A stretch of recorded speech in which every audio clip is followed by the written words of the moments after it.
Hello and welcome to Bhaduri Foundation. Today's our lecture is on compilation of account.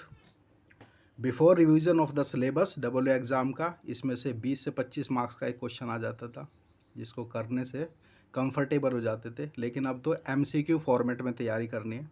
तो compilation के जितने भी important points हैं वो पूछे जा सकते हैं एमसीक्यू फॉर्मेट में, वो आपको याद करने होंगे। एंड जो भी कंपाइलेशन के फैक्ट्स हैं will be covered in my lecture and that too in an updated form, easy भाषा में, इंग्लिश में भी हिंदी में भी। और जो आरटीआई वाली जो वीडियो है, thanks for appreciating that. Many people have commented on our app regarding video released on RTI. जैसे कि कुछ लोग बोल रहे हैं कि सर आरटीआई एक्ट और रूल तो है हमारे सिलेबस में, लेकिन अमेंडमेंट तो हमारे सिलेबस में ही नहीं है, तो आपने क्यों पढ़ा दिया। तो मैं उन बच्चों को कहना चाहूँगा कि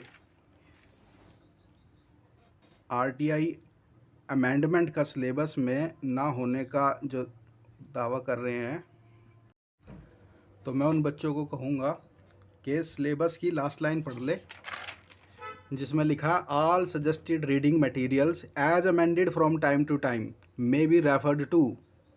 बाकी आप लोगों पे डिपेंड करता है कि कैसे, किस माइंडसेट से आपको तैयारी करनी है। एमसीक्यू फॉर्मेट में करनी है, अपडेटेड करनी है, विद ऑल अमेंडमेंट करनी है, incorporating all amendment in different rule positions of the government release time to time, या आपको पुराने पैटर्न में ही अपने माइंडसेट को बिजी रखना है। नहीं तो ऐसे तो सीखते रहो, कंपाइलेशन सीखते रहो, पेंशन सीखते रहो, ट्रांसफ़र एंट्री सीखते रहो, उलझे रहोगे इसमें। सिलेबस इतना कि पूरे साल में भी ख़त्म नहीं होगा। तो सिलेबस को पढ़ो। सबसे अच्छी बात तो ये है कि सिलेबस के अकॉर्डिंग तैयारी करो, वहाँ से आपको वेटेज पता लग जाएगी। तो किस टॉपिक पे कितना टाइम लगाना है वो पता लग जाएगा। ऐसा ना हो कि आप टिल्टेड तैयारी कर रहे हो और गलत तैयारी कर रहे हो, क्योंकि काफ़ी लोग बोल रहे हैं कि आरटीआई एक्ट में सर हम तो सीआईसी का 10 और 5 साल याद करके बैठे, तो ये याद करके बैठे कि तो इलेक्शन कमिश्नर के इक्वलेंट होता है। तो अच्छा है कि आपने वीडियो बना ली, हमें अपडेटेड इन्फॉर्मेशन दे दी। तो ऐसे ही है, आप दिमाग खोल के तैयारी करो। Let's continue our lecture on compilation of account. तो हम स्टार्ट करते हैं। The respective pay and account office who draws the cheque in the month compiles the transaction relating to receipt and payment made during the month. एक महीने में जितनी भी transaction हुई है रिसिप्ट की, पेमेंट को, उसको कंपाइल करना होता है हर महीने by pay and account office. The civil account office of the ministry are required to prepare the monthly accounts. Monthly account को प्रिपेयर करना होता है under the concern functional major minor head of account, dividing the nature of expenditure and receipt under head. Divide कर देते हैं उनको अलग अलग हेड में, जैसे कि 2052 जनरल सर्विसेज के लिए होता है, 2251 सोशल सर्विसेज के लिए होता है, 3451 इकोनॉमिक सर्विसेज के लिए होता है under consolidated fund of India. तो there are 3 sources for the compilation of monthly accounts. PO का जो सोर्सेस हैं मंथली अकाउंट को कंपाइल करने के 3 होते हैं, डेबिट वोचर, ट्रांसफर एंट्री और बैंक स्क्रॉल। तो पहले हम डेबिट वोचर को पढ़ लेते हैं। The bills are received by PO office from DDO for pre check and payment.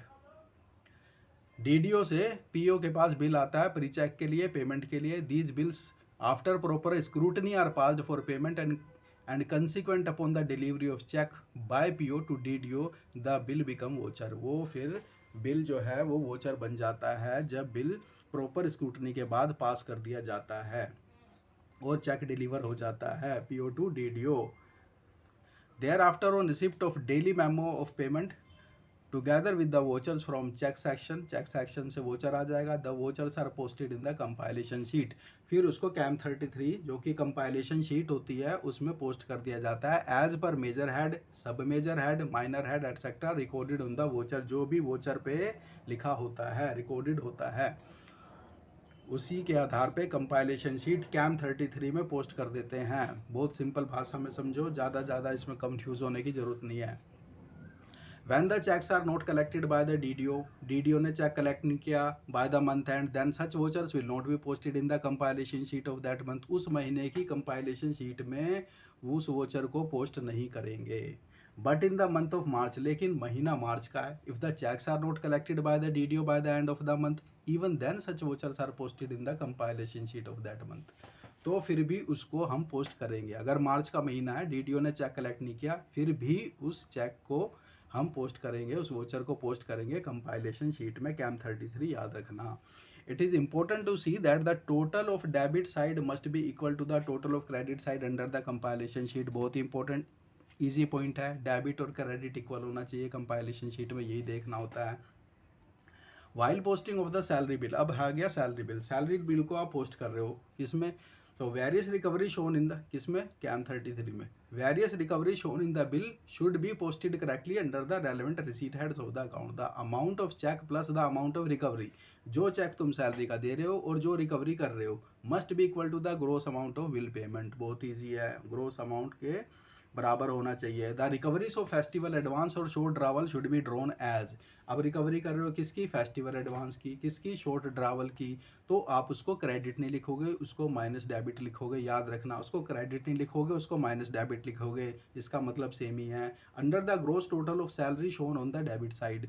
The payment of out station salary की बात आ गई, आउट स्टेशन सैलरी की पेमेंट करनी है by bank draft for March should be recorded in the government account in the accounts for April. March की salary को कब पोस्ट करोगे, अप्रैल में। Therefore the debit on account of bank draft for March should be kept in under the suspense head. जब तक क्या करोगे, उसको सस्पेंस हेड में बुक करके रखोगे in the account of March, and this suspense head should be cleared in the account of April. और ये सस्पेंस हेड कब क्लियर होगा, अप्रैल में होगा, by transferring the debit to the final heads concerned. जो भी कंसर्न हेड में होगा उसको ट्रांसफर कर देंगे, सस्पेंस हेड को क्लियर कर देंगे। बहुत ईजी है। In the case voucher found missing, अब वोचर मिस हो गया और एक्सपेंडिचर अनक्लासिफाइड, एक्सपेंडिचर है अनक्लासिफाइड, कहाँ बुक करना है, on the information card. Information मांगी हमने डीडीओ से, अभी डीडीओ ने भेजी नहीं, अवेटेड है। Then their expenditure should be classified under the minor head, तो हम उसको क्लासिफाई कर देंगे माइनर हेड में 502 502 में, ईट में। ईट मतलब एक्सपेंडिचर अवेटेड ट्रांसफर, मतलब वो एक्सपेंडिचर जिसकी वेटिंग हो रही है ट्रांसफर होने के लिए, below the functional major minor head of account of the ministry department. When a detailed contingent bill is received by the PO, PO को detailed contingent bill receive हो गया on account of drawn on abstract contingent bill towards purchase of any item by the DDO will not be posted in the compilation sheet of that month। उसमें compilation sheet में उस महीने की में post नहीं करेंगे। The accounting procedure for daily transaction, जो daily transaction की जो accounting procedure है, daily vouchers, debit vouchers in the compilation sheet CAM 33, याद रखना, of the month are made as under।